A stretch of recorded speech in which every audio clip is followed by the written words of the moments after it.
नमस्ते साथीहरू, स्टडी लुम च्यानलमा तपाईँलाई स्वागत छ। आज मैले नेपालको इतिहास सम्बन्धी प्रश्नहरू लिएर आएको छु। कृपया भिडियोलाई स्किप नगरी अन्तिमसम्म हेरिदिनुहोला। 1 मा रहेको छ, इतिहासका पिता भनेर कसलाई चिनिन्छ? यसको उत्तर हुन्छ हेरोडोटस। 2 मा रहेको छ, नेपालको प्रथम राजा को हुन्?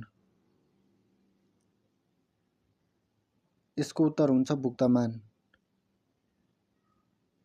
3 मा रहेको छ, नेपालको इतिहासमा स्वर्णयुग भनेर कुन काल समयलाई चिनिन्छ?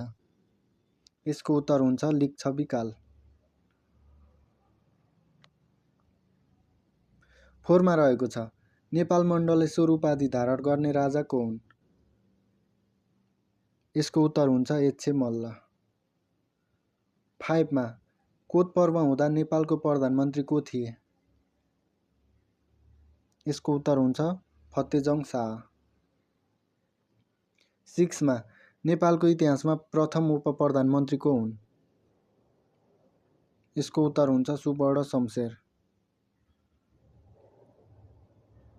7 मा नेपालको इतिहासमा सबैभन्दा कम समय शासन गर्ने राणा प्रधानमन्त्री को हुन्? यसको उत्तर हुन्छ देव शमशेर। 8 मा रहेको छ, नेपालमा जनमत संग्रह गर्ने घोषणा कहिले भएको थियो? यसको उत्तर हुन्छ विक्रम सम्वत 2036 जेष्ठ 10 गते। 9 मा भूकम्पमा परि मर्ने राजा को हुन्? यसको उत्तर हुन्छ अभय मल्ल। 10 मा नेपालको इतिहासमा गोपाल वंशका सम्बन्धमा तलको भनाइ विचार गर्नुहोस्। ए मा रहेको छ, गोपाल वंशको शासन केन्द्र माता तीर्थ हो। बी मा गोपाल वंशको अन्तिम राजा गस्ती हुन्। सी मा गोपाल वंशका 8 जना राजाले 521 वर्षभन्दा बढी शासन गरेका। डी मा गोपाल वंशको पेशा भैँसी पालन हो। यसको उत्तर हुन्छ ए र 3, 1 र 3 सही हो। 11 मा मकवानपुरका अन्तिम सेन वंशी राजा को हुन्? यसको उत्तर हुन्छ दिग्बन्धन सेन।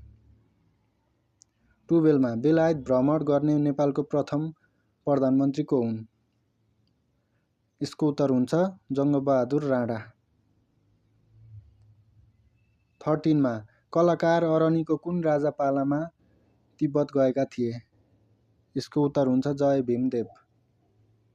14 मा नेपालको इतिहासमा संविधान सभाको पहिलो निर्वाचन कहिले भएको थियो? यसको उत्तर हुन्छ 2064 चैत्र 28 गते। 15 मा नेपालको इतिहासमा राणा परिवारलाई ABC गरी विभाजन गर्ने व्यक्ति को हुन्? यसको उत्तर हुन्छ चन्द्र शमशेर।